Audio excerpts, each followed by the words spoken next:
ಈ ತಾಯಿ ಮಕ್ಕಳ ಮೇಲೆ ಯಾವ ಕೆಟ್ಟ ಕಣ್ಣು ಬೀಳದೇ ಇರಲಿ. ಸಂತೋಷ, ವರ್ಷಿಣಿ ಹಾಗೂ ಮನೋಜ್, ನಿಮಗೆ ಭಗವಂತ ಒಳ್ಳೇದು ಮಾಡಲಿ. ಆರೋಗ್ಯ, ಆಯಸ್ಸು, ಭಕ್ತಿ ಜ್ಞಾನಗಳನ್ನು ನೀಡಿ ನಿಮ್ಮನ್ನು ಸನ್ಮಾರ್ಗದಲ್ಲಿ ಮುನ್ನಡೆಸಲಿ. ಶುಭವಾಗಲಿ. ಈಗ ನಾನು ಮುಂದಿನ ಕರೆಯನ್ನು ತಗೊಳ್ತೀನಿ.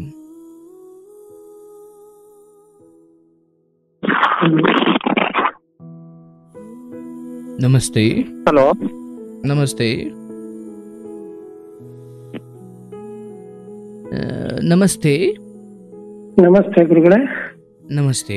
ಎಲ್ಲಿಂದ ಫೋನ್ ಮಾಡ್ತಿರೋದು? ಸರ್, ನಾವು ಬಾಗಲಕೋಟೆಯಿಂದ ಫೋನ್ ಮಾಡ್ತಾ ಇರೋದು. ನಮಸ್ಕಾರ. ನಿಮಗೆ ಏಕಾದಶಿಯ ಶುಭಾಶಯಗಳು. ಥ್ಯಾಂಕ್ ಯು ಗುರುಗಳೇ. ತಮಗೂ ಕೂಡ. ಹಾ ಗುರುಗಳೇ. ತುಂಬಾ ಗಾಬರಿಲಿದ್ದೀರಿ?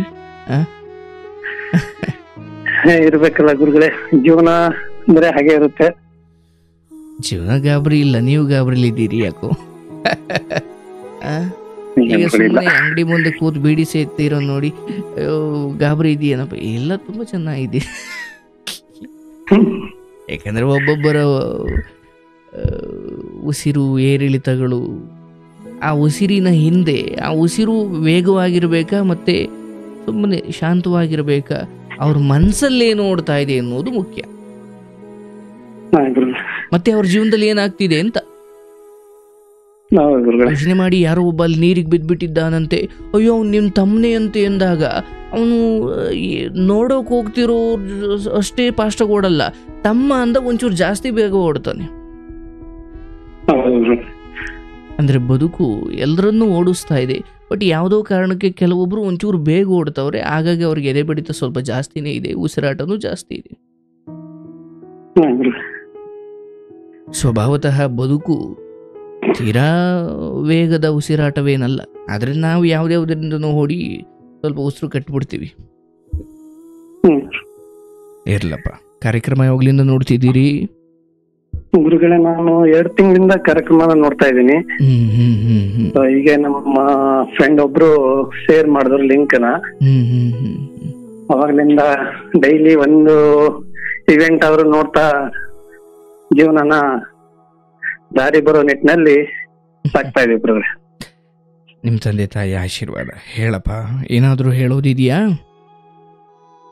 ಗುರುಗಳೇ, ನನಗೆ ಈಗ 34 ಇಯರ್. ಒಳ್ಳೇದು ಒಳ್ಳೇದು.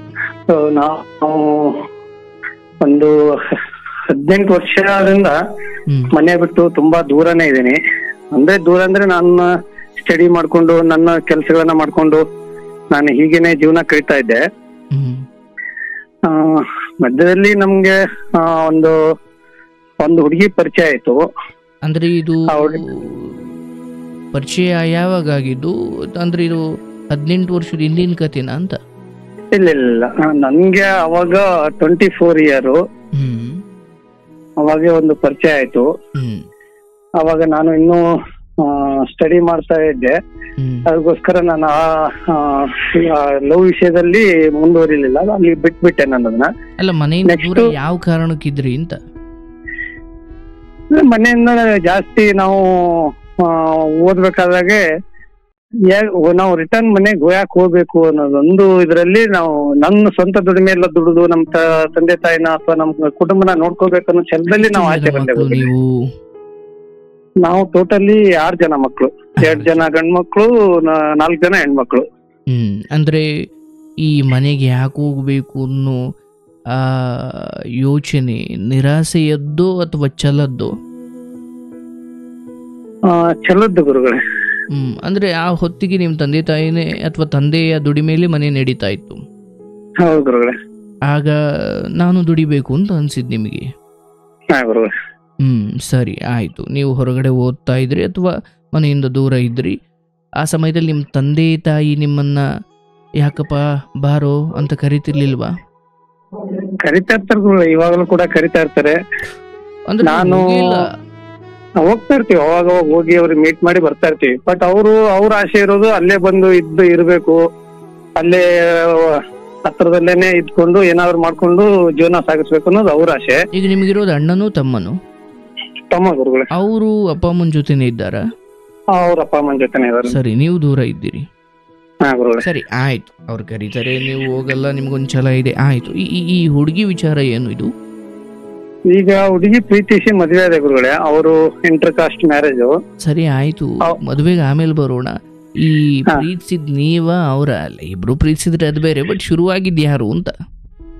ಶುರುವಾಗಿದ್ದು ಪ್ರಾರಂಭದಲ್ಲಿ ಹುಡುಗಿ ಕಡೆಯಿಂದ ಸ್ಟಾರ್ಟ್ ಆಯ್ತು ಗುರುಗಳೇ. ಅದು ಹೆಂಗ್ ಪರಿಚಯ? ಅವರು ಒಂದ್ ಕಾಲೇಜಲ್ಲಿ ಓದ್ತಾ ಇದ್ರು. ನಾವು ಆ ಕಾಲೇಜ್ ಹತ್ರನೇ ನಮ್ದು ಆಫೀಸ್ ಇತ್ತು. ನಾನ್ ಕೆಲಸ ಮಾಡೋ ಆಫೀಸ್. ಅಲ್ಲಿ ಹಾಗೆ ಪರಿಚಯ ಆಗಿ ಪ್ರೀತಿ ಆಯ್ತು. ಸುಮಾರು ಒಂದು 3-4 ವರ್ಷ ನಾವು ಪ್ರೀತಿಯಲ್ಲೇ ಟೈಮ್ ಕಳೆದ್ವಿ.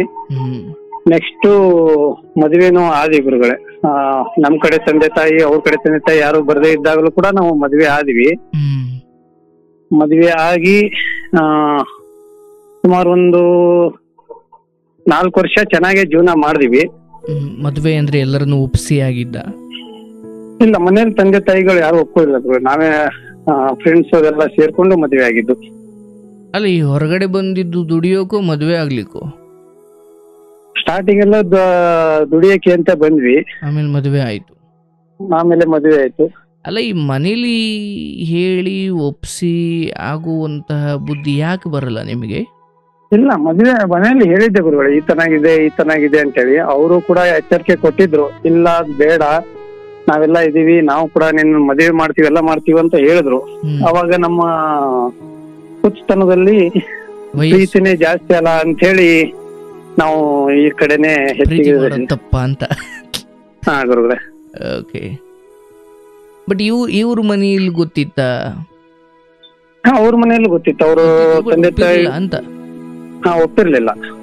ಈಗ ಇಬ್ರು ಅವ್ರ ಮನೆಯಲ್ಲಿ ಫ್ರೆಂಡ್ಸ್ ಮೊರೆ ಹೋದ್ರಿ, ನಿಮ್ ಮದ್ವೆ ಆದ್ರಿ. ಹಾ ಗುರುಗಳೇ. ಮದ್ವೆ ಆದ್ಮೇಲೆ ನೀವು ಸಪರೇಟ್ ಜೀವನ ಮಾಡಿದ್ರ ಅಥವಾ ನಿಮ್ಮ ಸಪರೇಟ್ ಜೀವನ? ಇಲ್ಲ, ನಾವು ಒಂದು ಬಾಡಿಗೆ ಮನೆ ಮಾಡ್ಕೊಂಡು ಅಲ್ಲೇ ಬಾಗಲಕೋಟೆಲ್ಲೇ ವಾಸವಾಗಿದ್ದೀವಿ. ಬಟ್ ನೀವು ಮದ್ವೆ ಆಗಿದ್ದು 2 ಮನೆಗೂ ಗೊತ್ತಾಯ್ತು? 2 ಮನೆ ಮದ್ವೆಗಿಂತ ಮುಂಚೆನೆ ಗೊತ್ತು ಗುರುಗಳೇ. ಅಲ್ಲ, ಮದ್ವೆ ಆಗಿದ್ದು, ಪ್ರೀತಿ ಇದ್ದು ಗೊತ್ತಾಗಿದ್ದು ಬೇರೆ, ಇವ್ರು ಮದ್ವೆ ಹಾಗೆ ಬಿಟ್ರು ಅಂತ ಗೊತ್ತಾಯ್ತು. ಅದನ್ನು ಗೊತ್ತಾಯ್ತು ಗುರು. ಇಲ್ಲ, ನಾವು ಅವ್ರಿಗೆ ಮದ್ವೆ ಆಗ್ತೀವಿ, ಇಂಥ ಡೇಟ್ಗೆ ನಾವು ಮದ್ವೆ ಆಗ್ತಾ ಇದೀವಿ ಅಂತ ಹೇಳ್ಬಿಟ್ಟೆ ಮದ್ವೆ ಆಗಿದ್ದು ಗುರುಗಳೇ. ಬಟ್ ಬರ್ಲಿಲ್ಲ ಅಷ್ಟೇ? ಬರ್ಲಿಲ್ಲ, ಅವ್ರ ಕಡೆಯಿಂದ ಯಾರು ಬರ್ಲಿಲ್ಲ, ನಮ್ ಕಡೆಯಿಂದನೂ ಕೂಡ ಯಾರು ಬರ್ಲಿಲ್ಲ. ಸರಿ, ಆಯ್ತು. ಸೊ ಇವಾಗ 4 ವರ್ಷ ಆದ್ಮೇಲೆ ಮನೆಯಲ್ಲಿ ಸಣ್ಣ ಪುಟ್ಟ ವಿಷಯಕ್ಕೂ ಸ್ವಲ್ಪ ಅವರು ಕೋಪಿಷ್ಟ ಇರೋದ್ರಿಂದ ಸ್ವಲ್ಪ ಜಗಳಗಳ ಬಂತು. ಇವಾಗ ಅವರು ಮುಂಚೆ ಹಾಗೆ ಒಂದು ವರ್ಷನ 2 ವರ್ಷ ಆದ್ಮೇಲೆ ಅವ್ರ ಮನೆ ಕಡೆ ತಂದೆ ತಾಯಿಗಳ ಕಡೆ ಹೋಗೋದು ಬರೋದು ನಡೀತು. ಆಮೇಲೆ ನಾವು ನಮ್ ತಂದೆ ತಾಯಿಗಳ ಮನೆ ಕಡೆ ನಾವು ಹೋಗೋದು ಬರೋದು ನಡೀತು. ಆಮೇಲೆ ಅವರು ನಮ್ ತಂದೆ ತಾಯಿಗಳ ಮನೆಗೆ ಬಂದ್ರು, ನಾವು ಅವ್ರ ತಂದೆ ತಾಯಿಗಳ ಮನೆಗೆ ಕೂಡ ಹೋದ್ವಿ ಗುರುಗಳೇ. ಎಲ್ಲ ಚೆನ್ನಾಗಿತ್ತು. ಚೆನ್ನಾಗಿರೋದ್ರ ಮಧ್ಯದಲ್ಲಿ ಮನಸ್ತಾಪಗಳು ಪ್ರಾರಂಭ ಆಗಿ. ಯಾವ ವಿಚಾರಕ್ಕೆ? ಏನ್ ಗೊತ್ತಿಲ್ಲ ಗುರುಗಳೇ. ಅವರು ಓದ್ಬೇಕಂತ ಹೇಳಿದ್ರು, ಅವ್ರಿಗೆ ಓದಿಸಿದೆ. ನನ್ನ ಓದುಗಳನ್ನ ನಿಲ್ಲಿಸಿ ಅವರಿಗೆ ಓದಿಸಿದೆ. ಮುಂದೆ ಫ್ಯೂಚರ್ ಅಲ್ಲಿ ಏನಾದ್ರು ನಮ್ಮ ಫ್ಯಾಮಿಲಿಗೆ ಅಥವಾ ನಮ್ಮ ಜೀವನಕ್ಕೆ ಅವರು ಹೆಲ್ಪ್ ಆಗ್ಬಹುದು ಅನ್ನೋದು, ಯಾವ್ದಾದ್ರು ಒಂದು ಗೌರ್ಮೆಂಟ್ ಜಾಬ್ ತಗೊಂಡು ಅಥವಾ ಅವ್ರ ಏಜ್ ಕಡಿಮೆ ಇರೋದ್ರಿಂದ ಗೌರ್ಮೆಂಟ್ ಜಾಬ್ ಸಿಗಬಹುದು ಅನ್ನೋ ಒಂದು ದೃಷ್ಟಿಯಲ್ಲಿ ಓದಿಸಿದೆ. ಓದಿಸಿದಲ್ಲಿ ಅಲ್ಲೇ ಕಾಲೇಜಲ್ಲಿ ಯಾವ್ದೋ ಒಂದು ಹುಡುಗನ ಇಷ್ಟಪಡ್ತೀನಿ ಅಂತ ಹೇಳಿ ಇವಾಗ ಹೋಗಿದ್ದಾರೆ. ಅಂದ್ರೆ ಅವ್ರ ಜೊತೆನಾ? ಅವ್ರ ಜೊತೆಯಲ್ಲಿ ಹೋಗಿಲ್ಲ, ಈಗ ಸದ್ಯಕ್ಕೆ ಅವರು ಮನೆಗೆ ಹೋಗಿದ್ದಾರೆ. ಬಟ್ ಅವ್ರಿಗೆ ಸಂಬಂಧ ಇದೆ ಅಂತ ನಿಮ್ಗೆ ಹೆಂಗ್ ಗೊತ್ತು? ಅವರೇ ಹೇಳಿದ್ದು, ನಾವು ಹಿಂಗ್ ಕಾಲೇಜಲ್ಲಿ ಹುಡುಗ ಇದ್ದಾನೆ, ನಾನು ಅವ್ನ ಇಷ್ಟಪಡ್ತಾ ಇದ್ದೀನಿ, ನಾನು ಅವ್ನ ಮದುವೆ ಆಗ್ತೀನಿ ಅಂತ ಹೇಳಿ ಹೋಗಿದ್ದಾರೆ ಗುರುಗಳೇ. ಹೌದಾ? ಅಂದ್ರೆ ನಿಮ್ಗೆ ನೇರವಾಗಿ ಹೇಳಿದ್ದ ಅಥವಾ ನಿಮಗ್ ಗೊತ್ತಾಗಿದ್ದ? ಇಲ್ಲ, ಅವರಾಗೆ ನೇರವಾಗಿ ಹೇಳಿದ್ದು. ನಿಮ್ ಪ್ರತಿಕ್ರಿಯೆ ಏನಿತ್ತು ಅವಾಗ? ಅವಾಗ ಅವ್ರು ಕಾಲೇಜಲ್ಲಿರೋದು ಇನ್ನೂ ಚಿಕ್ಕ ಏಜ್ ಇರೋದ್ರಿಂದ ನಿಮ್ಗೆ ಸಾಕಷ್ಟು ಮನ್ಸಲ್ಲಿ ಈ ತನಾಗಿರ್ಬೇಕು ಆ ತರ ಇರ್ಬೇಕು ಅನ್ನೋ ಭಾವನೆಗಳು ಬರ್ತವೆ. ಬಟ್ ಎಲ್ಲನೂ ಕೂಡ ತಾಳ್ಮೆಯಿಂದ ಕಾದ್ರೆ ಪ್ರತಿಯೊಂದು ಕ್ಷಣದಲ್ಲಿ ಕೂಡ ಜೀವನ ಬದಲಾಗುತ್ತೆ. ಯೋಚನೆ ಮಾಡಿ ನಿರ್ಧಾರ ಮಾಡ್ರಿ ಅಂತ ಹೇಳಿದೆ. ಇಲ್ಲ, ನಾನು ಆಲ್ರೆಡಿ ನಿರ್ಧಾರ ಮಾಡಿದೀನಿ, ನಾನು ಹೋಗ್ತೀನಿ ಅಂತ ಹೇಳಿ ಹೋಗಿದ್ದಾರೆ ಗುರುಗಳೇ. ಅಂದ್ರೆ ನಿಮ್ಗೂ ಅವ್ರಿಗೂ ಎಷ್ಟು ವರ್ಷಗಳ ಅಂತರ ಇದೆ ವಯಸ್ಸಲ್ಲಿ? ಅವರಿಗೆ ಇವಾಗ 28, ನಮ್ಗೆ 34. ಅಂದ್ರೆ 6 ವರ್ಷಗಳ ಅಂತರ. ಹಾ. ಈಗ ಈ ವಿಚಾರ ಗೊತ್ತಾದಾಗ ಅವ್ರ ಮನೆಯವರು ಏನಂತಿದ್ದಾರೆ? ಅವ್ರ ಮನೆಯಲ್ಲಿ ಏನಿಲ್ಲ ಗುರುಗಳೇ, ಅವರು ಮಗಳು ಏನ್ ಹೇಳ್ತಾಳೆ ಅದನ್ನ ಇಷ್ಟ, ಅದನ್ನೇ ಆಗ್ಲಿ ಅನ್ನೋದು ಅವರು ಹೋದು. ಆ ಹುಡುಗನಿಗೆ ಗೊತ್ತಾ ಆಕೆಗೆ ಮದುವೆ ಆಗಿದೆ ಅಂತ? ಹಾ, ಗೊತ್ತು ಗುರುಗಳೇ ಅವ್ರಿಗೆ. ಇದನ್ನ ನಿಲ್ಲಿಸುವ ವಿಚಾರದಲ್ಲಿ ನಿಮ್ ಪ್ರಯತ್ನ ಏನಿತ್ತು? ನಾವು ಇವ್ರಿಗೆ ಸಾಕಷ್ಟು ತಿಳುವಳಿಕೆ ಹೇಳಿದ್ವಿ ಗುರುಗಳೇ, ಈ ತರ ಇರುತ್ತೆ. ನಮ್ಗೆ ಯಾರು ಮ್ಯಾರೇಜ್ ಮಾಡಿಸಿದ್ರು ಅವರು ಕೂಡ ಹೇಳಿದ್ರು. ಅವರು ಅದಕ್ಕೆ ಒಪ್ತಾನೆ ಇಲ್ಲ. ಸಾಕಷ್ಟು ಸಲ ಕೂತು ಮಾತಾಡೋದು ಎಲ್ಲ ಆಯ್ತು, ಆದ್ರೆ ಅವ್ರು ಕೇಳ್ತಾ ಇಲ್ಲ. ಬಟ್ ನಿಮ್ ಮದ್ವೆ ಆಗಿ ಎಷ್ಟು ವರ್ಷ ಆಯ್ತು? 4 ಇಯರ್ ಗುರುಗಳೇ. ಬಟ್ ಮಕ್ಳು ಇಲ್ಲ ಗುರುಗಳೇ, ಎಜುಕೇಶನ್ ಇರೋ ಸಲುವಾಗಿ ನಾವು ಅದನ್ನ ಪ್ಲಾನಿಂಗ್ ಅಲ್ಲಿ ಇದ್ವಿ. ಆ ತರ ಯಾವ್ದು ಕೂಡ ಆಗಿಲ್ಲ ಗುರು. ಏನಪ್ಪ ನಿನ್ನ ನಿಲುವೇನೀಗ? ಇವಾಗ ಗುರುಗಳೇ, ನಾವು ನಮ್ಮನ್ನ ನಂಬಿ ಪ್ರೀತಿಸಿ ಬಂದಿದ್ರು ಅವಳು. ಅವ್ಳ ಜೀವನ ಚೆನ್ನಾಗಿರ್ಲಿ ಅಂತೇಳಿ ನಮ್ದು ಶಿಕ್ಷಣನ ಅಲ್ಲಿಗೆ ನಿಲ್ಲಿಸಿ ಅವಳು ಶಿಕ್ಷಣ ಕೊಟ್ಟಿದೀವಿ. ಸೊ ಒಂದು ಪ್ರೀತಿ ವಿಷಯದಲ್ಲಿ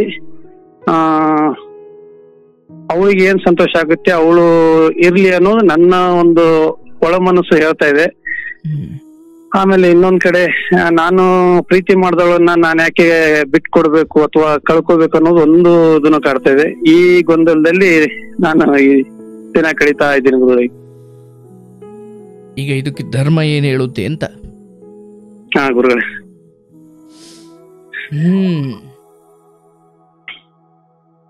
ಅಂದ್ರೆ ಪ್ರೀತಿಸಿ ಮದುವೆ ಆದ ಹುಡುಗಿ ಓದೋ ಜಾಗದಲ್ಲಿ ಬೇರೆ ಯಾರನ್ನು ಪ್ರೀತಿಸಿ ನನ್ಗೆ ಆತ ಬೇಕು ಅಂದಾಗ ನಿಮ್ಮನ್ಸು ಹೇಳ್ತಾ ಇದ್ದೀನಿ ನನ್ಗೆ ಈಕೆ ಬೇಕು ಅಂತ. ಬಟ್ ಆಕೆ ಒಪ್ತಾ ಇಲ್ಲ ಅಂದಾಗ ಏನ್ ಮಾಡೋದು ಅಂತ. ಈಗ ನಿಮ್ ತಂದೆ ತಾಯಿ ಏನ್ ಹೇಳ್ತಾರೆ? ನನ್ ತಂದೆ ತಾಯಿಗೆ ಈ ವಿಷಯ ಗೊತ್ತಿಲ್ಲ ಗುರುಗಳೇ. ಅವ್ರಿಗೆ ಗೊತ್ತಿಲ್ಲ? ಇಲ್ಲ, ಗೊತ್ತಿಲ್ಲ. ಅಯ್ಯೋ, ಮತ್ತೆ ಹಿರಿಯರು ಮಾತಾಡೋದ್ರಿಂದ ಯಾವ ಹಿರಿಯರು? ಅಂದ್ರೆ ನಮ್ಗೆ ಯಾರು ಮದುವೆ ಮಾಡಿಸಿದಾರಲ್ಲ ಅವರು. ಮದುವೆ ಮಾಡಿಸ್ಬೇಕಾದ್ರೆ ಯಾವ ಹಿರಿಯರು ಬಂದಿದ್ರು? ಅಂದ್ರೆ ನಮ್ಮ ಫ್ರೆಂಡ್ಸ್ ತಂದೆ ತಾಯಿಗಳು ಇದ್ರು ಗುರುಗಳೇ. 2-3 ಜನ ನಾವು ತುಂಬಾ ಕ್ಲೋಸ್ ಫ್ಯಾಮಿಲಿ ಫ್ರೆಂಡ್ಸ್ ಇರೋದ್ರಿಂದ ಅವ್ರ ಕಡೆಯಿಂದ ಬಂದು ನಿಂತು ಮದುವೆ ಮಾಡಿದ್ರು. ಅವ್ರು ಹೇಳೋ ಪ್ರಯತ್ನ ಮಾಡಿದ್ರು? ಹೇಳೋ ಪ್ರಯತ್ನ ಮಾಡಿದ್ದಾರೆ. ಅವರು ಕೂಡ ಅವ್ರು ಕೇಳ್ತಾ ಇಲ್ಲ.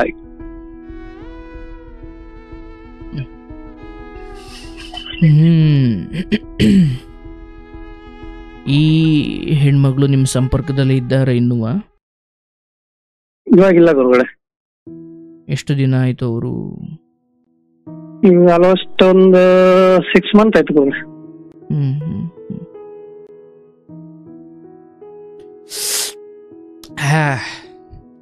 ಹೊರಗಡೆ ಹೋಗ್ಲಿಕ್ಕೊಂದು ಮಾರ್ಗ. ಸರಿ, ಈಗ ನಾನು ಇದನ್ನ ಸ್ವಲ್ಪ ವಿಶ್ಲೇಷಣೆ ಮಾಡಿದೆವು, ಹೇಗೆ ನಡ್ಕೊಂಡ್ರೆ ಚಂದ ಅಂತ ಹೇಳ್ತೀನಿ. ಬಟ್ ಅದಕ್ಕೂ ಮುಂಚೆ ಒಂದು ಚಿಕ್ಕ ವಿಚಾರ ಹೇಳ್ತೀನಿ, ಗಮನವಿಟ್ಟು ಕೇಳಿಸ್ಕೊ. ಈಗ ನಾವು ಶುರುವಿನಲ್ಲಿ ನಮಗಿಷ್ಟವಾದದ್ದನ್ನು ಪಡ್ಕೊಳ್ಳೋ ಭರದಲ್ಲಿ ನಮ್ಮನ್ನು ಇಷ್ಟಪಡೋರಿಗೆ ಕೆಲವೊಮ್ಮೆ ನೋವು ಕೊಟ್ಬಿಟ್ಟಿರ್ತೀವಿ. ನಾನೇನು ಹೇಳಿದೆ ಅರ್ಥ ಆಯ್ತಲ್ಲ? ನಾವು ನಮಗ್ ಬೇಕಾದ್ದನ್ನ ಪಡೆದುಕೊಳ್ಳುವ ಭರದಲ್ಲಿ ನಮ್ಮನ್ನೇ ನಂಬಿಕೊಂಡು ಅಥವಾ ನಮ್ಮನ್ನು ಪ್ರೀತಿಸೋ ಅಥವಾ ನಮ್ಮನ್ನ ಬೆಳೆಸಿರೋ ಅಥವಾ ನಮ್ಮನ್ನ ಪೋಷಣೆ ಮಾಡಿರೋ ಕೆಲವೊಬ್ಬರಿಗೆ ನಾವು ಕೊಟ್ಟುಬಿಡ್ತೀವಿ. ಅವರ ಕೊರಗುವಿಕೆ ಇದೆಯಲ್ಲ, ಅದು ಇವತ್ತು ನೀವು ಅಪ್ಪ ಅಮ್ಮ ಇವ್ರು ಯಾರು ಒಪ್ಪಿಗೆನೂ ಇಲ್ಲೇನೆ ಇವತ್ತು ಮದುವೆ ಆದ್ರಿ. ಇವತ್ತು ಮದುವೆ ಆದ್ರಿಂದ ಗೊತ್ತಾಯ್ತು ಅವರು ತಲೆ ಎತ್ಕೊಂಡು ಓಡಾಡ್ಲಿಕ್ಕೆ ಆಗ್ತಾ ಇಲ್ಲ, ಅಥವಾ ಅವ್ರಿಗೆ ನಿಮ್ಮ ಮಗ ಹೆಂಗ್ ಮದುವೆ ಆದನಂತೆ ಅಂದಾಗ ಅವರು ಸಮಾಜಕ್ಕೆ ಉತ್ತರ ಕೊಡ್ಲಿಕ್ಕೆ ಆಗ್ತಾ ಇಲ್ಲ. ಗೊತ್ತಿದ್ದು ಗೊತ್ತಿಲ್ಲದು ಅವ್ರ ಕಣ್ಣಿಂದ ಒಂದು 2 ಧುಮ್ಕಿರ್ಬೇಕಲ್ಲಪ್ಪ, ಹೌದಲ್ಲ? ಅಂದ್ರೆ ಹಾಗೆ ಒಬ್ಬರಿಗೆ ನಾವು ಈಗ ಅವರು ಯಾವುದೋ ಕುರುಡಿಯನ್ನು ಇನ್ಯಾರನ್ನು ತಂದು ಅಥವಾ ಇನ್ಯಾವುದೋ ರಾಕ್ಷಸಿಯನ್ನು ತಂದು ಮದುವೆ ಆಗ್ಬಿಡು, ಇಲ್ಲಾಂದ್ರೆ ನೀನೊಂದು ಕೊಂದು ಬಿಡ್ತೀನಿ ಅಂತ ಏನು ಒತ್ತಾಯ ಮಾಡ್ತಿರ್ಲಿಲ್ಲ. ಹಾ ಅಲ್ಲೂ ಕೂಡ ನಿನ್ನ ಆಯ್ಕೆಯಂತೆ ಇರ್ಬೋದಿತ್ತು ನೀನು. ಹಾ ಇವತ್ತು ಕಾಲ ಬದಲಾಗಿದೆ. ಮದುವೆ ದಿನ ಮಾತ್ರ ಗಂಡು ಹೆಣ್ಣನ್ನ, ಹೆಣ್ಣು ಗಂಡನ್ನ ನೋಡೋ ಕಾಲ ಇಲ್ಲ ಇಲ್ಲಿ. ಅಪ್ಪ ಅಮ್ಮನೇ ನೋಡಿದ ಹುಡುಗಿ ಅಯ್ಯೋ ಅಪ್ಪ ನನಗಿದು ಬೇಡ ಅಂತ 50-60 ಬೇಡ ಅಂದವರು ಇದ್ದಾರೆ.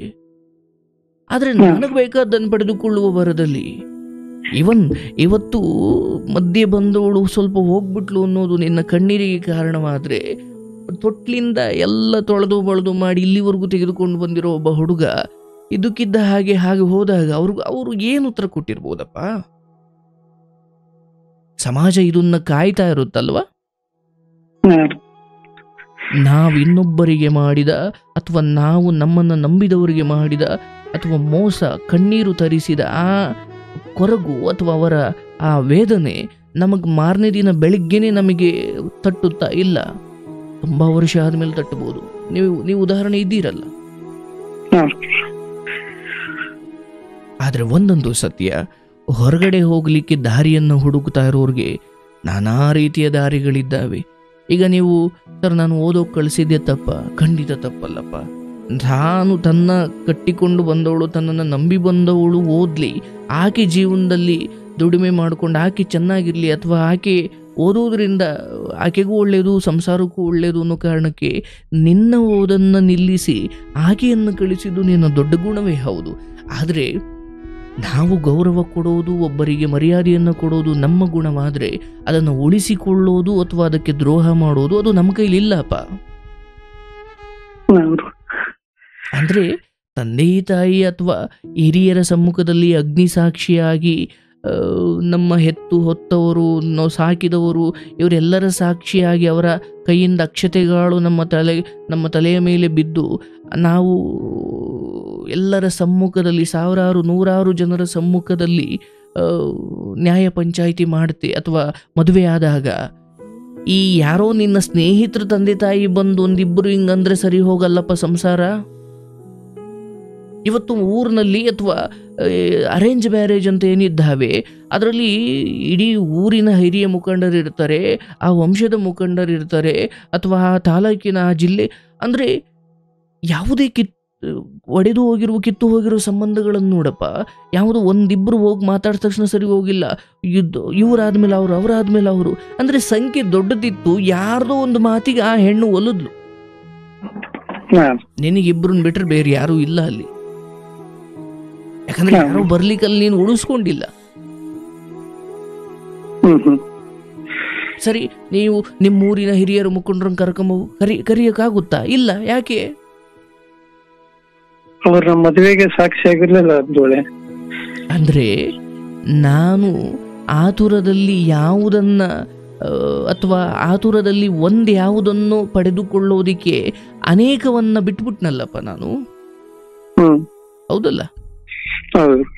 ಇವತ್ತು ಆ ಹೊಡೆತವನ್ನು ನೀನು ತಿಂತಾ ಇದೀಯ. ಈ ಹೆಣ್ಣು ಯಾವುದೋ ದೊಡ್ಡ ಹಿರಿಯರ ಅಥವಾ ತಿಳುವಳಿಕೆ ಉಳ್ಳವರ ಅಥವಾ ಯಾವುದು ಒಂದು ಸಂಸಾರ ಕಿತ್ತು ಹೋದ ಅರೇಂಜ್ ಮ್ಯಾರೇಜ್ ಅನ್ನೋದೇ ಅದರ ಬ್ಯೂಟಿ ಏನು ಗೊತ್ತನಪ್ಪ. ಏನೋ ಈ ಗೊತ್ತಿಲ್ಲದೆ ಆಗಿನ ಮದುವೆ ಆಗಿ ಅಷ್ಟೋ ಇಷ್ಟು ಅನುಭವ ಇಲ್ಲದೇನೆ ಏನೋ ಹೊಡೆದಾಡ್ಕೊಂಡು ಕಿತ್ತಾಡ್ಕೊಂಡು ಮನಸ್ತಾಪ ಮಾಡಿಕೊಂಡ್ರೆ ಈ ಹಿರಿಯರು ಅಂತಕ್ಕಂಥವ್ರು ಯಾರು ಸುತ್ತ ನಿಂತು ತಾಳಿ ಕಟ್ಟಬೇಕಾದ್ರೆ ಅಕ್ಷತೆಗಳಾಕಿ ಮದುವೆ ಸೆಟ್ ಮಾಡಿ ಎಲ್ಲ ಮಾಡಿದ್ರಲ್ಲ, ಅವರು ಬಂದು ಅವರ ಅನುಭವವನ್ನು ನಿಮ್ಮ ಸಂಸಾರದಲ್ಲಿ ಬಿತ್ತಿ ನಿಮ್ಮ ಒಡೆದ ಮನಸ್ಸುಗಳನ್ನು ಒಂದು ಮಾಡ್ತಾರೆ. ಯಾರು ಈಗಾಗಲೇ ಮದುವೆ ಮಕ್ಕಳು ಎಲ್ಲ ಒಂದು ಹಂತಕ್ಕೆ ಜೀವನವನ್ನು ನೋಡಿರುವರು. ನೀವು ಅರೆಬರೆ ಬೆಂದ ಈ ನವದಂಪತಿಗಳನ್ನು ಬಂದು ಸರಿ ಮಾಡ್ತಾರೆ. ಹೌದಲ್ಲ? ನೀವು ಆ ವಿಚಾರದಲ್ಲಿ ಅನಾಥರಪ್ಪ. ಅಪ್ಪ ಅಮ್ಮನ ಕಳ್ಕೊಂಡವ್ರು ಮಾತ್ರ ಅನಾಥರಲ್ಲ. ಬದುಕಲ್ಲಿ ಸಂಸಾರದಲ್ಲಿ ಏನೋ ಕಿತ್ತು ಹೋದಾಗ, ಒಡೆದು ಹೋದಾಗ ಬಂದು ಸರಿ ಮಾಡ್ಲಿಕ್ಕೆ ಯಾರನ್ನು ಉಳಿಸ್ಕೊಳ್ಳದೆ ಇರೋನು ಒಬ್ಬ ಅನಾಥನೇ. ಹೌದಲ್ಲ? ಇದು ಒಂದು ಕಡೆ. ಆದ್ರೆ ನೋಡಪ್ಪ, ಇಲ್ಲಿ ಯಾವುದೋ ಒಂದು ಮನೆಯಲ್ಲಿ, ಇದು ನಮ್ಮ ಗುರುಗಳು ಹೇಳ್ತಾ ಇದ್ರು, ಯಾವುದೋ ಒಂದು ಮನೆಯಲ್ಲಿ ಒಂದು ಪಂಜರದಲ್ಲಿ ಒಂದು ಗಿಳಿಯನ್ನ ಸಾಕಿದ್ರು. ಆ ಮನೆಯವರು ಇಷ್ಟಪಟ್ಟೆ ಗಿಳಿ ತಂದಿದ್ರು. ಪಂಜರದೊಳಗಡೆ ಇಟ್ಟು ಆ ಗಿಳಿಗೆ ಕಾಲಕ್ಕೆ ಅನ್ನ ಹಾಕ್ತಾ ಇದ್ರು. ಆದ್ರೆ ಆ ಗಿಳಿಗೆ ಅಲ್ಲಿರೋದು ಇಷ್ಟ ಇಲ್ಲ. ಆ ಗಿಳಿ ಆಸೆ, ನಾನು ಹೆಂಗಾದ್ರೂ ಮಾಡು ಹೊರಗಡೆ ಹೋಗ್ಬೇಕು. ಆದ್ರೆ ಈ ಮನೆಯವ್ರು ಬಿಡಲ್ಲ. ಇವರಿಗೆ ಗಿಳಿ ಮೇಲೆ ಆಸೆ, ಆದ್ರೆ ಆ ಗಿಳಿಗೆ ಅಲ್ಲಿರ್ಬೇಕು ಅಂತ ಆಸೆ ಇಲ್ಲ, ನಾನು ಹೊರಗಡೆ ಹೋಗ್ಬೇಕು ಅಂತ ಆಸೆ. ಹಾಗಿದ್ದಾಗ ಆ ಮನೆಗೆ ಒಂದು ದಿವಸ ಈ ಅಂದ್ರೆ ಶಾಸ್ತ್ರ ಹೇಳೋ ಒಂದು ಯಾವುದೋ ಸುಂದರವಾದ ಹೆಣ್ಣು ಆ ಮನೆಗೆ ಬಂದ್ಲು. ಶಾಸ್ತ್ರ ಹೇಳ್ತೀವಿ, ಆಲಕ್ಕಿ ನೋಡಿದೈತೆ, ಆಲಕ್ಕಿ ನೋಡಿದೈತೆ, ಏನೋ ಒಂದು ಅಂದ್ಕೊಂಡು ಮನೆ ಒಳಗಡೆ ಬಂದ್ಲು. ಆ ಹೆಣ್ಣಿಗೆ ಪಕ್ಷಿಗಳ ಮಾತನ್ನ ಅರ್ಥ ಮಾಡ್ಕೊಳ್ಳೋ ಶಕ್ತಿ ಇತ್ತು. ಮನೆ ಒಳಗಡೆ ಬಂದಾದ್ಮೇಲೆ ಆ ಪಂಜರದಲ್ಲಿ ಗಿಳಿ ಇದೆ, ಮತ್ತೆ ಮನೆಯ ಯಜಮಾನಿ ಯಾರು ಆ ಗಿಳಿಯನ್ನು ತಂದು ಸಾಕೊಂಡಿದ್ದಾಳಲ್ಲ, ಆಕೆ ಇರಿ ನೀರು ತತ್ತೀನಿ ಅಂತ ಒಳಿಕ್ ಹೋದ್ಲು. ಈಗ ಇಲ್ಲಿರೋದು ಆ ಶಾಸ್ತ್ರ ಹೇಳೋಳು ಮತ್ತೆ ಆ ಪಂಜರದಲ್ಲಿರೋ ಗಿಳಿ ಇಬ್ರೆ. ಆ ಪಂಜರದಲ್ಲಿರೋ ಗಿಳಿ ಆಕೆಯನ್ನು ನೋಡಿದ ತಕ್ಷಣ ಅಳೋಕ್ ಶುರು ಮಾಡ್ಬಿಡುತ್ತೆ. ಅಯ್ಯೋ ತಾಯಿ, ಹೇಗಾದ್ರೂ ನನ್ನನ್ನೇ ಈ ಪಂಜರದಿಂದ ಕಾಪಾಡವ್ವ, ನಾನು ಇಲ್ಲಿಂದ ಬಿಡಿಸ್ಕೊಂಡು ಹೋಗ್ಬೇಕು, ನನಗೆ ದಾರಿನೇ ಕಾಣ್ತಿಲ್ಲ. ಆಗ ಆ ಶಾಸ್ತ್ರ ಹೇಳ್ತಕ್ಕಂಥವಳು ಒಂದು ಅದ್ಭುತವಾದ ಮಾರ್ಗವನ್ನ ಹೇಳ್ತಾಳೆ. ನೋಡು ಗಿಳಿರಾಮ, ನೋಡು, ನಾನು ಒಂದು ಹೆಣ್ಣಾಗಿ ಈ ಶಾಸ್ತ್ರ ಹೇಳೋ ಕೆಲಸ ಮಾಡೋಕ್ಕಿಂತ ಮುಂಚೆ ನನ್ನನ್ನು ಯಾವುದೋ ಒಂದು ವೇಶ್ಯೆಯ ಮನೆಗೆ ನನ್ನ ಮನೆಯವರು ಮಾರ್ಬಿಟ್ಟಿದ್ರು, ಚೆನ್ನಾಗಿದ್ದಾಳೆ ನೋಡ್ಲಿಕ್ಕೆ ಅಂತ. ದುಡ್ಡು ಕೊಡ್ತಾರೆ ಎಂದುಕೊಂಡು ನನ್ನ ಮನೆಯವರೇ ನನ್ನನ್ನು ಯಾವುದೋ ವೇಶ್ಯೆ ಮನೆಗೆ ಮಾರ್ಬಿಟ್ಟಿದ್ರು. ವೇಶ್ಯೆ ಮನೆಯಲ್ಲಿ ಯಾರಿಗೆ ಬೆಲೆ? ಯಾರು ಮೈಕೈ ತುಂಬಿಕೊಂಡು ತುಂಬಾ ಚೆನ್ನಾಗಿದ್ದಾರೋ ಅವರಿಗೆ ಬೆಲೆ. ನಾನು ಅಲ್ಲಿಂದ ಹೊರಗಡೆ ಬರಬೇಕು, ನನಗೆ ಬೇರೆ ದಾರಿ ಇಲ್ಲ. ನಾನು ಹೆಂಗ್ ಬರೋದು ಅಂತ ಯೋಚನೆ ಮಾಡ್ಬೇಕಾದ್ರೆ ನನಗೊಂದು ಐಡಿಯಾ ಬಂತು. ಹೆಂಗೆ? ನಾನು ಅನ್ನ ನೀರು ನಿದ್ದೆ ಎಲ್ಲವನ್ನ ಬಿಟ್ರೆ ನಾನು ಇದಕ್ಕಿದ್ದಂಗೆ ಸಣ್ಣ ಆಯ್ತೀನಿ, ಅಥವಾ ಕಣ್ಣಲ್ಲಿ ನೋಡ್ದಂಗೆ ಆಯ್ತೀನಿ. ಆಗ ಅಯ್ಯೋ ಇವಳು ನೋಡಕ್ಕೂ ಚೆನ್ನಾಗಿಲ್ಲ, ಇವಳು ಸರಿ ಇಲ್ಲ, ಅಥವಾ ಇವಳು ಉಪಯೋಗ ಇಲ್ಲ ಅಂದ್ಕೊಂಡು ನನ್ನನ್ನು ಅವರೇ ಆಚೆಗೆ ಹಾಕಿದ್ರು ಅಂತ. ಈಗ ವೇಶ್ಯೆ ಮನೆಯಿಂದ ಹೊರಗಡೆ ಬರ್ಲಿಕ್ಕೆ ದಾರಿ ಏನಂದ್ರೆ, ಬಿಡಿ ನಾನು ಹೋಯ್ತೀನಿ, ನನಗೆ ಇದು ಇಷ್ಟ ಇಲ್ಲ ಅಂದ್ರೆ ಅವ್ರು ಬಿಡಲ್ವಂತೆ. ನೀನು ಊಟ ಅನ್ನ ನೀರು ಎಲ್ಲ ಬಿಟ್ಟು ಸಣ್ಣಗಾಗಿ ಸೌಕಲಾಗಿ ಮೂಳೆ ಕಾಣಿಸ್ಕೊಳ್ಳೋ ಹಂತಕ್ಕೂ ಬಾ, ಅವರಲ್ಲಿ ನೀನು ತೆಗೆದು ಆಚೆಗೆ ಹಾಕ್ತಾರೆ. ಗಿಳಿರಾಯ, ನೀನು ಹಂಗೆ ಮಾಡು ಅಂತಳ ಅವಳು. ಹಂಗೆ ಹೇಳಿದ್ದೆ ತಡ, ಅವತ್ತಿಂದ ಗಿಳಿ ಆ ಯಜಮಾನಿ ಹಾಕಿದ ಹಣ್ಣು ಅಥವಾ ಅನ್ನ ಏನೂ ತಿನ್ನಲ್ಲ, ಸಾಯೋ ಹಂತಕ್ಕೆ ಬಂದ್ಬಿಡುತ್ತೆ ಆ ಗಿಳಿ. ಅಯ್ಯೋ, ಇಷ್ಟು ಸೌಕಲಾಗಿ ಸಾಯ್ತಾರೋ ಈ ಗಿಳಿ ತಗೊಂಡು ನಾನೇನು ಮಾಡ್ಲಿ ಅಂತ ಅವಮ್ಮ ಆಚೆಗೆ ಬಿಡ್ತಾಳೆ. ಆಗ ಬದುಕದೆ ಶಿವ ಅಂದ್ಕೊಂಡು ಎದ್ದು ಹೋಗ್ಬಿಡುತ್ತೆ. ಎದ್ದು ಹೋಗಿ ಆಮೇಲೆ ಆಹಾರ ತಿಂದು ಆಮೇಲೆ ದಷ್ಟಪುಷ್ಟವಾಗಿ ತನ್ನ ಜೀವನ ಮುಂದುವರಿಸುತ್ತೆ. ಅಂದ್ರೆ ತಾನು ಇಲ್ಲಿಂದ ಕಳಿಸ್ಕೊಳ್ಬೇಕು, ತಾನು ಇಲ್ಲಿಂದ ಹೋಗಬೇಕು, ತಾನು ಇಲ್ಲಿಂದ ಬಿಡಿಸ್ಕೊಳ್ಬೇಕು ಅಂದಾಗ ನಾನಾ ದಾರಿಗಳನ್ನು ಕಂಡುಕೊಳ್ತಾರೆ.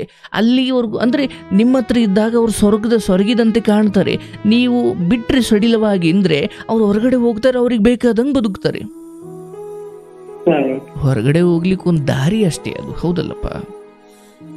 ಅಯ್ಯೋ ಗಿಳಿ ಸತ್ಯ ಹೋಯಿತು, ಅಯ್ಯೋ ಗಿಳಿ ಇನ್ನು ಪ್ರಯೋಜನ ಇಲ್ಲ, ಇದನ್ನು ತಾಂಡು ನಾನೇನು ಮಾಡಲಿ, ಇಷ್ಟು ಸವಕಲಾಗಿದೆ, ಇಷ್ಟು ಸೊರಗೋಗಿದೆ, ಇದನ್ನು ನಾನೇನು ಮಾಡಲಿ ತಗೊಂಡು ಒಂದು ಆಚೆ ಬಿಟ್ಟರು. ಹಂಗೆ ಬಿಟ್ಟಿದ್ದೆ ತಡ ತನಗೆ ಎಲ್ಲಿ ಇಷ್ಟನೋ ಅಲ್ಲಿ ಹೋಗಿ ಚೆನ್ನಾಗಿ ಬದುಕೋಕೆ ಶುರುವಾಯಿತು. ಇದು ಗಿಳಿ ಕತೆ ಮಾತ್ರ ಅಲ್ಲ, ಜೀವ ಇರುವ ಯಾವುದೇ ಪ್ರಾಣಿಗಳ ಕಥೆನೂ ಇಷ್ಟೇ. ಅದು ನಿಮ್ಮ ಹೆಂಡತಿಗೂ ಸಂಬಂಧಿಸಿದ್ದಂತೆ. ನಿಮ್ಮ ಹೆಂಡತಿ ಗಿಳಿ ಶುರುವಿನಿಂದಲೂ ಇಲ್ಲಿವರೆಗೂ ಕೂಡ ಗೊತ್ತಿದ್ದೋ ಗೊತ್ತಿಲ್ಲದಂಗೂ ಯಾವುದೋ ಕಾರಣಕ್ಕೆ ನೀವು ಇಷ್ಟ ಆದ್ರಿ, ಮದುವೆ ಆಯಿತು. ಆಮೇಲೆ ಅನ್ನಿಸ್ತು ಕಾಲೇಜ್ಗೆ ಹೋದ್ಮೇಲೆ, ಅಯ್ಯೋ ಗಂಡ ಕೆಲಸದಿಂದ ಬರೋದಂತೆ, ಅಡುಗೆ ಮಾಡೋದಂತೆ, ಇಬ್ಬರು ಊಟ ಮಾಡೋದಂತೆ, ಮಲ್ಕೊಳ್ಳೋದಂತೆ, ಮತ್ತೆ ಬೆಳಿಗ್ಗೆ ಎದ್ದೇಳೋದಂತೆ, ಊಟ ಕಟ್ಕೊಳ್ಳೋದಂತೆ. ಕಾಲೇಜಲ್ಲಿ ಇದಕ್ಕಿಂತ ಇನ್ನೊಂದೇನೋ ಜೀವನ ಕಾಣ್ತಿದೆಯಲ್ಲ ಅನ್ನಿಸ್ತು ಆಕೆಗೆ. ಹೌದಲ್ಲಪ್ಪ? ಈಗ ನಮ್ಮ ಹಿರಿಯರು ಹೆಣ್ಣು ಮಕ್ಕಳನ್ನ ಹೆಚ್ಚು ವಿದ್ಯಾಭ್ಯಾಸ ಯಾಕೆ ಕೊಡ್ತಿರ್ಲಿಲ್ಲ ಅಂದ್ರೆ ಇಂಥ ವಿಚಾರಗಳು ಅಲ್ಲಲ್ಲಿ ನಡೀತಾ ಇದ್ದು. ಹೆಣ್ಣು ಎಲ್ಲದಕ್ಕೂ ಅರ್ಹಳು, ಆಕೆಗೆ ಎಲ್ಲೋ ಶಿಕ್ಷಣವನ್ನು ಕೊಡಬೇಕು. ಬಟ್ ಕೆಲವರು ಮಾಡೋ ತಪ್ಪಿಗೆ ಎಲ್ಲ ಹೆಣ್ಣು ಮಕ್ಕಳಿಗೂ ಒಳಗಡೆ ಕಟ್ಟಾಕ್ಬಿಡ್ತಾ ಇದ್ರು. ಅದೇ ಆ ಪಕ್ಕದ ಮನೆ ಸರೋಜಕ್ಕೂ ಮಗಳಿದ್ದಾಳಲ್ಲ, ಅವಳೇನೋ BCom BA ಮಾಡ್ಕೊಂಡು ಯಾವನಿಂದಲೂ ಓಡೋದ್ಲಂತೆ. ಹಂಗ ಅವಳು ಮಾಡಿದ ಒಂದು ತಪ್ಪಿಗೆ ಇಡೀ ಊರಿನ ಹೆಣ್ಮಕ್ಳೆಲ್ಲ SSLCಗೆ ಮದುವೆ. ಹೌದಲ್ಲ? ಈಗ ನಿಮ್ಮ ವಿಚಾರವನ್ನು ತಗೊಂಡ್ರೆ, ಈಕೆ ನಾನು ಪ್ರೀತಿಸಿದವಳು, ಆಕೆ ಎಲ್ಲಿದ್ರು ಚೆನ್ನಾಗಿರ್ಬೇಕು, ಅದು ನಿಮ್ಮ ಅದ್ಭುತವಾದ ಗುಣವೇ ಹೌದು. ಆದರೆ ಇನ್ನೊಂದು ಹೆಜ್ಜೆ ಮುಂದೆ ಹೋಗಿ ಅರ್ಥ ಮಾಡ್ಕೊಳ್ಬೇಕಿರೋ ಸತ್ಯ ಏನಂದರೆ, ನೀವು ಆಕೆಯನ್ನು ಈಗ ಯಾವುದೇ ಕಾನೂನು ಅಥವಾ ಇನ್ಯಾವುದೋ ಭಾಷೆ ಏನು ಪ್ರತಿಜ್ಞೆ ಈ ಎಲ್ಲದರಲ್ಲೂ ಬಂಧಿಸಿ ನಿಮ್ಮದ್ದು ಮಾಡಿಕೊಳ್ಳೇಬೇಕು ಅಂತ ನಿಂತ್ಕೊಳ್ಳಿಕ್ಕೆ ಅದು ವಸ್ತು ಅಲ್ಲ, ಅದೊಂದು ಜೀವ ಇರೋ ದೇಹ. ಅದು ನೀವು ಬಂಧನವಾಗಿ ಇಟ್ಕೊಂಡಷ್ಟು ಅದು ಶವಕ್ಕೆ ಸಮಾನ. ಈಗ ನಾನು ಓಟದ ಸ್ಪರ್ಧೆಯಲ್ಲಿ ಓಡಿ ಪಡ್ಕೊಂಡಿರುವಂತಹ ಯಾವುದೋ ಒಂದು ಚಿನ್ನದ ಪದಕವನ್ನು, ಅದಕ್ಕೆ ಜೀವ ಇಲ್ಲ, ಅದು ನಾನು ಪಡ್ಕೊಂಡ್ರು ನನಗೆ ಬೇಕು ಅಂತ ನಾನು ಆ ಚಿನ್ನದ ಪದಕವನ್ನು ನನಗೆ ಬೇಕು ಅಂತ ನಾನು ಹೇಳ್ಕೊಬೋದು. ಆ ಚಿನ್ನಕ್ಕೆ ನಾನು ಇಷ್ಟ ಇದ್ದೀನೋ ಇಲ್ವೋ ಗೊತ್ತಿಲ್ಲ, ಯಾಕಂದ್ರೆ ಅದಕ್ಕೆ ಜೀವ ಇಲ್ಲ. ನಾನು ಮಾಡಿಕೊಂಡ್ರೆ ನಂತ ಇರುತ್ತೆ, ಇನ್ಯಾರೋ ಮಾಡಿಕೊಂಡ್ರೆ ಅವ್ರತ ಇರುತ್ತೆ. ಹೌದಲ್ಲಪ್ಪ? ಒಂದು ಹೆಣ್ಣಿನ ವಿಚಾರ ಹಂಗಲ್ಲ. ನಾನು ಬೇಕು ಅಂತ ಎಷ್ಟೇ ಗಟ್ಟಿಯಾಗಿಟ್ಕೊಂಡ್ರು ಅದಕ್ಕೆ ಇಲ್ಲಿರೋಕೆ ಇಷ್ಟ ಇಲ್ಲ ಅಂದ್ರೆ ನಿಮ್ಮ ಹಿಡಿತಕ್ಕೆ ಅರ್ಥವೇ ಇಲ್ಲ. ಹೌದಲ್ಲ? ಹಾಗಾಗಿ ಇಲ್ಲಿ ನಾನು ಹೇಳೋದು, ಆಕೆ ಬಯಸಿ ತನ್ನ ತಪ್ಪಿನ ಅರಿವಾಗಿ ಬಂದ್ರೆ ಅದು ನಿಂದಪ್ಪ. ಅದನ್ನು ಮೀರಿ ನಾನು ಕಾನೂನು ಮೂಲಕ ಹೋಗ್ತೀನಿ, ಆ ಮೂಲಕ ಹೋಗ್ತೀನಿ ಅಂದರೆ ನಾನು ಬಂಧನ ಪಡ್ಕೊಳ್ಳೋದಿಕ್ಕೆ ಅದು ಯಾವುದೋ ವಸ್ತು ಅಲ್ಲ ಅಥವಾ ಇನ್ನೇನೋ ಅಲ್ಲ. ಅದು ಹೆಣ್ಣಾಗಿರುವುದರಿಂದ ಹೆಣ್ಣು ಈ ಹೊನ್ನು ಮಣ್ಣು ಬೇಕಾದ್ರೆ ಹೊಡೆದಾಡಿ ಪಡ್ಕೊಂಬಿಡೋಣ, ಆದರೆ ಹೆಣ್ಣಂಗಲ್ಲ. ಅದು ನೀವೇನೋ ಈಗ ಹೆಂಗಾಗ್ಬಿಡ್ತು, ಈ ಆಪ್ತ ರಕ್ಷಕ ಅಂತ ಒಂದು ಸಿನಿಮಾ ಇದೆ, ನೋಡಿದಿರಾ? ವಿಷ್ಣುವರ್ಧನ್ ಸರ್. ಅದರಲ್ಲಿ ಆ ನಾಗವಲ್ಲಿ ಅಂತಕ್ಕಂಥವಳನ್ನ ಈ ರಾಜ ಇಷ್ಟ ಆಯಿತು, ನನಗೆ ಈ ವಜ್ರದಂಥ ಈ ಹೆಣ್ಣು ನನಗೆ ಬೇಕು ಅಂತ ಕರ್ಕೊಂಡು ಬರೋಕೆ ಹೋದಾಗ ಅವನ ಆ ಹೆಣ್ಣು ನಾಗವಲ್ಲಿನೂ ಆ ನೃತ್ಯಗಾತಿ ಪ್ರೀತಿಸ್ತಾ ಇರೋ ಒಬ್ಬ ರಾಮನಾಥ ಅಂತ ಒಬ್ಬಿದ್ದ. ಈ ನಾಗವಲ್ಲಿಯ ಮನಸ್ಸಲ್ಲಿ ರಾಮನಾಥ, ಈ ರಾಜನ ಮನಸ್ಸಲ್ಲಿ ನಾಗವಲ್ಲಿ. ರಾಜನಿಗೆ ನಾಗವಲ್ಲಿ ಬೇಕು, ನಾಗವಲ್ಲಿಗೆ ರಾಜ ಬೇಡ, ರಾಮನಾಥ ಬೇಕು. ರಾಜ ತನ್ನ ಭುಜಬಲವನ್ನು, ತನ್ನ ಸೈನ್ಯ ಬಲವನ್ನು, ತನ್ನ ಶಸ್ತ್ರ ಬಲವನ್ನು ಬಳಸಿ ಆ ನಾಗವಲ್ಲಿಯನ್ನು ಬಲವಂತವಾಗಿ ತಂದ. ಆದರೆ ಆಕೆಯ ಮನಸ್ಸು ಹಪಹಪಿಸ್ತಾ ಇದ್ದಿದ್ದು ರಾಮನಾಥನಿಗೋಸ್ಕರ. ರಾಮನಾಥ ಸತ್ತು ಹೋದ ಅಂತ ಗೊತ್ತಾಗಿ ಅಥವಾ ರಾಮನಾಥ ಬಂದ ಅವನನ್ನು ಪ್ರೀತಿಸಿದ್ಲು ಅಂದರೆ ಅರಮನೆಯೊಳಗೆ ಇದ್ದುಕೊಂಡೇ ಆ ರಾಮನಾಥನನ್ನು ಕದ್ದು ಸಂಪರ್ಕಿಸುವ ಸಂಧಿಸುವ ಕೆಲಸಕ್ಕೆ ಆಕೆ ಕೈ ಹಾಕಿದ್ಲು. ಅಂದ್ರೆ ರಾಜನಾಗಿ ನೀವು ಅಧಿಕಾರದಿಂದಲೋ ಕಾನೂನಿಂದಲೋ ನಾನು ಗಂಡ ಅದು ಇದು ಅಂದ್ಕೊಂಡು ನೀವು ಒಂದು ಹಂತವರೆಗೂ ಹಿಡಿದಿಡಬಹುದು. ಆದರೆ ಆಕೆಯ ಮನಸ್ಸು ಅವನನ್ನು ಸೇರಬೇಕು ಅಂತ ಹಪಹಪಿಸ್ತಿರ್ಬೇಕಾದ್ರೆ ನೀನು ಅವಳ ದೇಹವನ್ನು ಕಟ್ಟಾಕ್ಬೋದು, ಅವಳನ್ನ ಮನಸ್ಸನ್ನು ಕಟ್ಟಾಕ್ಲಿಕ್ಕಾಗಲ್ಲಪ್ಪ. ಹಾಗಾಗಿ ಇಲ್ಲಿ ನಾನು ಹೇಳುವುದು, ಈಕೆಯ ವಿಚಾರವಾಗಿ ಮನವೊಲಿಸುವ ಎಲ್ಲ ಪ್ರಯತ್ನವನ್ನ ಸ್ವಯಂ ನೀವು ಹಾಗೂ ಹಿರಿಯರೊಂದಿಗೆ ಪ್ರಯತ್ನಿಸಿದ್ದೀರಿ. ಅದನ್ನು ಮೀರಿಯೂ ನನಗಿಲ್ಲಿ ಯಾಕೋ ಇರೋಕ್ಕಿಷ್ಟ ಇಲ್ಲ ಅಂತ ಆಕೆ ಆ ಮಟ್ಟಿಗೆ ಹೇಳ್ತಿರ್ಬೇಕಾದ್ರೆ ಸ್ವಲ್ಪ ಇನ್ನೂ ಹಸಿ ಇದ್ದಾಗಲೇ ಸ್ವಲ್ಪ ದೂರ ಆಗ್ಬಿಡ್ಬೇಕು. ಈಗ ಒಂದು ಮದುವೆ ಮಕ್ಕಳಾಗಿ ಒಂದು ಹಂತ ಆದಮೇಲೆ ಈಗ ನಾನೇ ಇನ್ಯಾವುದೋ ಹೆಣ್ಣಿನ ಮೇಲಿನ ಆಸೆಗೋಸ್ಕರ ಇವಳನ್ನು ಬಿಡ್ತಾ ಇದ್ದೀನಿ ಇನ್ನೂ ಏನಿಲ್ಲ. ನಿಮಗೆ ಹೆಮ್ಮೆ ಇರಲಿ ಅದ್ರ ಬಗ್ಗೆ. ಅವ್ರವ್ರು ಮಾಡಿದ್ದವ್ರವ್ರು ಅನುಭವಿಸ್ಕೊಳ್ತಾರೆ. ನೀವು ಅವತ್ತು ಮಾಡಿದ್ದು ಒಂದು ತಪ್ಪು, ಆತುರದ ನಿರ್ಧಾರ, ಇವತ್ತು ನಿಮಗೆ ಅದು ಪ್ರತಿಫಲ ಕೊಡ್ತಾ ಇದೆ. ನೀವು ನೋಡ್ತಾ ಇರೋ ಬದುಕು ಅಥವಾ ನೀವು ತಿಂತಾ ಇರೋ ಈ ಊಟ ಇದೆಯಲ್ಲ, ಅವತ್ತು ನೀವು ಮಾಡಿದ್ದ ಪ್ರತಿಫಲವೇ ಇವತ್ತು ನೀವು ತಿಂತಾ ಇದ್ದೀರಾ. ಅಟ್ಲೀಸ್ಟ್ ಇಲ್ಲಾದರೂ ಎಚ್ಚೆತ್ಕೊಳ್ಳಿ. ಬದುಕಲ್ಲಿ 3-4 ಮದುವೆ ಆದವರಿದ್ದಾರೆ ಸರ್. ಅಂಡ್ ಇದೇನು ಇವಳು ಬಿಟ್ಟು ಹೋದ ತಕ್ಷಣ ನನ್ನ ಸಮಾಜ ಹಂಗಂದ್ಬಿಡುತ್ತೆ ಹಿಂಗಂದ್ಬಿಡುತ್ತೆ, ಏನೂ ಇಲ್ಲ ಸರ್. ಈ ದೇಹ ಇದೆಯಲ್ಲ, ಒಂದು ಅಪ್ಪ ಅಮ್ಮಂಗೆ ಮೀಸಲಿಡಬೇಕು, ಇಲ್ಲ ಹೆಂಡತಿ ಮಕ್ಕಳು ಮೀಸಲಿಡಬೇಕು, ಇಲ್ಲ ಸಮಾಜಕ್ಕೆ ಮೀಸಲಿಡಬೇಕು. ಅಪ್ಪ ಅಮ್ಮನೂ ಇಲ್ಲ, ಹೆಂಡತಿ ಮಕ್ಕಳು ಇಲ್ಲ ಅಂದಾಗ ಸಮಾಜಕ್ಕೆ ಕೊಡಿ. ಹಾ ಸರಿ, ಹೆಂಡತಿ ಇಲ್ಲ ಇನ್ನು ಅನ್ನೋದ್ರ ಅಪ್ಪ ಅಮ್ಮಂಗೆ ಕೊಡಿ, ಅವರು ಹೋದ್ಮೇಲೆ ಸಮಾಜಕ್ಕೆ ಕೊಡಿ. ನಾವು ಸಮಾಜಕ್ಕೋ ಅಪ್ಪ ಅಮ್ಮ ಎತ್ತವ್ರಿಗೋ ಸಮಾಜಕ್ಕೋ ಅಥವಾ ನಮ್ಮನ್ನು ನಂಬಿ ಬಂದವ್ರಿಗೋ ಈ ಮೂರರಲ್ಲೊಬ್ಬರಿಗೆ ನಮ್ಮ ತನು ಮನವನ್ನು ಅರ್ಪಿಸಬೇಕು. ನಮ್ಮ ಜೊತೆ ಬಂದವಳಿಗೆ ಅದು ಬೇಕಿಲ್ಲ ಅನ್ನೋದಾದರೆ ನಿಮ್ಮ ಬದುಕಲ್ಲೂ ಯಾರೋ ಬರ್ತಾರೆ. ನೊಂದಿರೋರೆ ಒಬ್ಬರ ಹಸಿವು ಅರ್ಥ ಆಗೋದು ಇನ್ನೊಬ್ಬ ಹಸಿವನ್ನು ನೋಡಿರೋನಿಗೆ ಇನ್ನೊಬ್ಬರ ಹಸಿವು ಅರ್ಥ ಆಗೋದು. ಹಾಗೆ ನಿಮ್ಮ ನೋವನ್ನು ಅರ್ಥ ಮಾಡಿಕೊಂಡು ಎರಡನೇ ಮದುವೆ ಅದು ಇದು ಅಂತ ಇನ್ನು ಈಗಲೇ ತಲೆ ಕೆಡಿಸ್ಕೊಳ್ಬೇಡಿ. ಈ ವಿಚಾರವಾಗಿ ಇನ್ನು 3 ತಿಂಗಳು ಕಾಯಿರಿ. ಈಕೆಯಿಂದ ಇನ್ಯಾವುದೇ ನಿರ್ಧಾರ ಆಗಲಿಲ್ಲ ಅಥವಾ ಈ ಕಡೆ ಬರುವ ಪ್ರಯತ್ನ ಮಾಡಲಿಲ್ಲ ಅಂದರೆ ಇದರಿಂದ ನೀವು ಹೊರಗಡೆ ಬನ್ನಿ. ನೀವು ಜಗಳ ಕಾನೂನು ಅದು ಏನೂ ಹೋಗಬೇಡಿ. ಇದು ಹಂಗೆ ಹೋಗಿ ಪಡ್ಕೊಳ್ಳಿಕ್ಕೆ ಇದು ಭೂಮಿ ವಿಚಾರ ಅಲ್ಲ, ಇದು ಹೆಣ್ಣಿನ ವಿಚಾರ. ಗಟ್ಟಿ ಮನಸ್ಸು ಮಾಡಪ್ಪ, ಪರವಾಗಿಲ್ಲ, ನನಗಿದರ ನೋವು ಅರ್ಥ ಆಗುತ್ತೆ. ಆದರೆ ಅದಕ್ಕೂ ಮೀರಿ ಕೆಲವೊಮ್ಮೆ ಅಂದರೆ ಏನಾಗ್ಬಿಡುತ್ತೆ, ಕೆಲವು ವಿಚಾರಗಳು ಹಿರಿಯರ ಸಮ್ಮುಖದಲ್ಲಿ ಅಥವಾ ಕೆಲವು ಮಹನೀಯರ ಸಮ್ಮುಖದಲ್ಲಿ ನಡೆಯೋದು ಬಹಳ ಮುಖ್ಯ. ಯಾಕಂದರೆ ಇವತ್ತು ನಾಲಿಗೆ ಬರೀ ಮಾತಿಗೆ ನಿಲ್ಲೋ ಕಾಲ ಅಲ್ಲ ಇದು. ನೀವು ಯೋಚನೆ ಮಾಡಿ, ಪ್ರೀತಿಸುವ ಸಮಯದಲ್ಲಿ ಎಷ್ಟು ಸಾರಿ ನೀನಿಲ್ಲದೆ ಹೋದ್ರೆ ನಾನು ಸತ್ತು ಹೋಗ್ತೀನಿ, ನಾನಿಲ್ಲದೆ ಹೋದರೆ ಅಥವಾ ನೀನಿಲ್ಲದೆ ಹೋದ್ರೆ ನಾನು ಸತ್ತು ಹೋಗ್ತೀನಿ, ಅಥವಾ ನೀನಿಲ್ಲದೆ ಹೋದ್ರೆ ನಾನು ಇರೋದಿಲ್ಲ. ನಿಮ್ಮ ನಡುವೆ ಎಷ್ಟು ಸಾರಿ ಈ ಮಾತು ಬಂದಿದೆ. ಆ ಮಾತಿಗೆ ತಕ್ಕನಾಗಿ ಇಲ್ವಲ್ಲಪ್ಪ ಇವತ್ತು. ಖಂಡಿತ ಸರ್. ಅಂದ್ರೆ ಇದು ಮಾತಿಗೆ ನಿಲ್ಲೋ ಕಾಲ ಅಲ್ಲ. ಹಾಗಾಗಿ ಮದುವೆಗಳು ಅಥವಾ ಕೆಲವು ಪ್ರಮುಖವಾದ ಒಪ್ಪಂದಗಳು ಕಾನೂನಾತ್ಮಕವಾಗಿ ಅಥವಾ ಹಿರಿಯರ ಸಮ್ಮುಖದಲ್ಲಿ ಆಗುವಂಥದ್ದು ಅನಿವಾರ್ಯ ಈ ಕಲಿಯುಗದಲ್ಲಿ. ಅಯ್ಯೋ ಬಿಡು, ಒಂದು ಮಾತು ಕೊಟ್ಟನೆ, ಎಲ್ಲೋ 100ಕ್ಕೊಬ್ರು ಕೋಟಿಗೊಬ್ರು ಇಲ್ಲಿ ನಾಲಿಗೆ ಚಪ್ಪಲಿ ಮಾಡ್ಕೊಂಡ್ಬಿಟ್ಟಿದ್ದಾರೆ. ನಾಲಿಗೆ ಆಗಿ ಉಳಿದಿಲ್ಲ ಇವತ್ತು. ಇದ್ರ ಬಗ್ಗೆ ತೀರಾ ಗೊಂದಲ ಬೇಡ. ಇನ್ನು 3 ತಿಂಗಳು ಅರ್ಥಾತ್ ಮಾರ್ಚ್ ಕೊನೆಯವರೆಗೂ ನೋಡು. ಅಲ್ಲಿವರೆಗೂ ಬರಲಿಲ್ಲ ಅಂದ್ರೆ ನಿನ್ನ ಮುಂದಿನ ಬದುಕ ನೀನು ಬಹಳ ಪ್ರಶಾಂತವಾಗಿ ಮುಂದುವರ್ಸಪ್ಪ. ಸರಿ ಗುರು. ನೀನು ಒಳ್ಳೇದಾಗ ಮನಸ್ಸು ನೊಂದಿದೆ, ನಾನು ಅರ್ಥ ಆಗುತ್ತೆ. ಬಟ್ ಇಲ್ಲಿ ನೋಡಪ್ಪ, ಕಾರ್ಯಕ್ರಮ ಸುಮ್ಮನೆ ನೋಡ್ತಾ ಹೋಗು, ನಿನಗಿಂತ ನೊಂದಿರೋರಿದ್ದಾರೆ.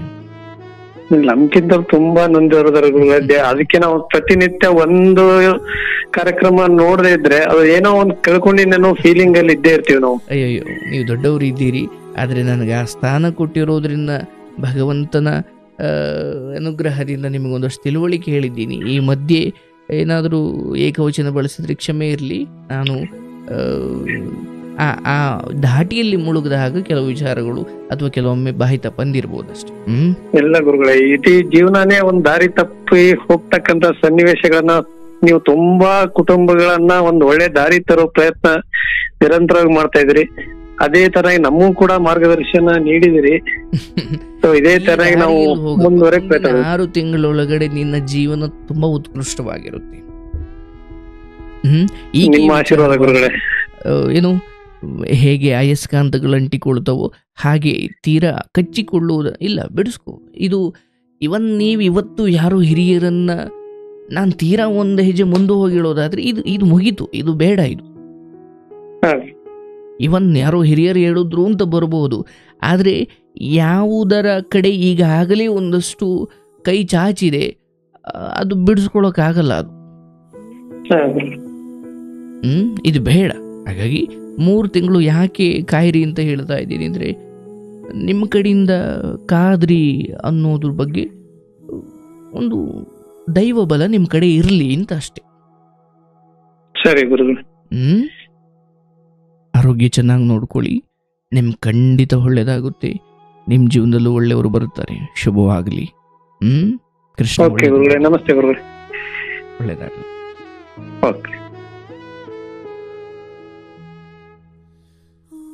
ಈಶ್ವರ ಪಾಪ, ತಾವು ಪ್ರೀತಿಸಿದ ಸರ್ವಸ್ವ ಅಂದುಕೊಂಡವರು ಹಿಂಗ ಮಾಡ್ಬಿಟ್ರೆ ಏನು ಕತೆ?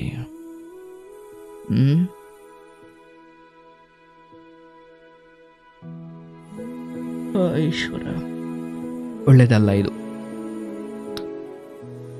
ಎಂದರೆ ಒಂದು ಹುಡುಗರು ಅಥವಾ ಹುಡುಗಿರು ನಂಗೆ ಪ್ರೀತಿ ಆಗ್ಬಿಡ್ತು, ಹೋಗಿ ನಾವು ಮದುವೆ ಆಗ್ಬಿಡ್ತೀವಿ. ಸ್ವಲ್ಪ ಇದೆಲ್ಲದರಿಂದ ಹೊರಗಡೆ ಬಂದು ಸ್ವಲ್ಪ ಪ್ರಬುದ್ಧವಾಗಿ ನಿಂತು ಯೋಚನೆ ಮಾಡಿ. ಅಪ್ಪ ಅಮ್ಮ ಸರಿ ಮದುವೆ ಆಗ್ಬಿಡೋಣ, ಒಂದು ಮಗು ಆದಮೇಲೆ ಎಲ್ಲರೂ ಕರ್ಕೊಂಡು ಬರ್ತಾರೆ ಒಳಿಕೆ, ಕ್ಷಮಿಸ್ಬಿಡ್ತಾರೆ. ನಿಮ್ಮನ್ನು ಕ್ಷಮಿಸ್ಬೋದು, ಆದರೆ ನೀವು ಯಾವುದೋ ದೊಡ್ಡ ದುರಂತಕ್ಕೆ ಸಿಗಾಕೊಂಡಾಗ ಮೊದಲು ಬರೋ ಮಾತೆ ನಿಮ್ಮನ್ನು ಮದುವೆ ಆಗು ಅಂತ ಹೇಳಿದ್ವ ನಾವು. ಹಾಗಾಗಿ ಒಂದೋ ಅಪ್ಪ ಅಮ್ಮನ ಒಪ್ಪಿಸಿ ಮದುವೆ ಆಗಿ, ಇಲ್ಲ ನನಗೆ ಆತನೇ ಬೇಕು, ನಾನು ನೀವು ಹೇಳ್ದಂಗೆ ಕೇಳ್ತೀನಿ, ದುಡಿಬೇಕಾ ದುಡಿತೀನಿ, ಇಂಥ ಕೆಲಸ ತಗೊಳ್ಬೇಕಾ ತಗೊಳ್ತೀನಿ, ಆಮೇಲೆ ನಾನು ಮದುವೆ. ಮೊದಲು ನಿಮ್ಮ ಶಕ್ತಿಯನ್ನು ಪ್ರೂವ್ ಮಾಡಿ ಆಮೇಲೆ ಕೇಳಿ. ಮನೇಲಿ ಈಸಿಯಾಗಿ ಓದ್ತಾರೆ. ನೀವು ಇನ್ನೂ ಅಪ್ಪ ಅಮ್ಮನ ಪಾಕೆಟ್ ಮನೇಲಿ ಇನ್ನೂ ನೀವು ಜೀವನ ಮಾಡ್ತಿದ್ದೀರ, ಮತ್ತು ನಿಮಗೊಬ್ರು ಇನ್ಯಾರೋ ಬೇಕು ಅಂದರೆ ಅದು ಸರಿ ಹೋಗಲ್ಲ. ಏನು ಮಾಡಲಿಕ್ಕಾಗಲ್ಲ, ಕಾಲ ಹಂಗೆ ಬಂದ್ಬಿಟ್ಟಿದೆ. ಬರ್ತಾ ಒಳ್ಳೆ ಕಾಲ ಬರೋವರೆಗೂ ಇದ್ದಿದ್ದೆ.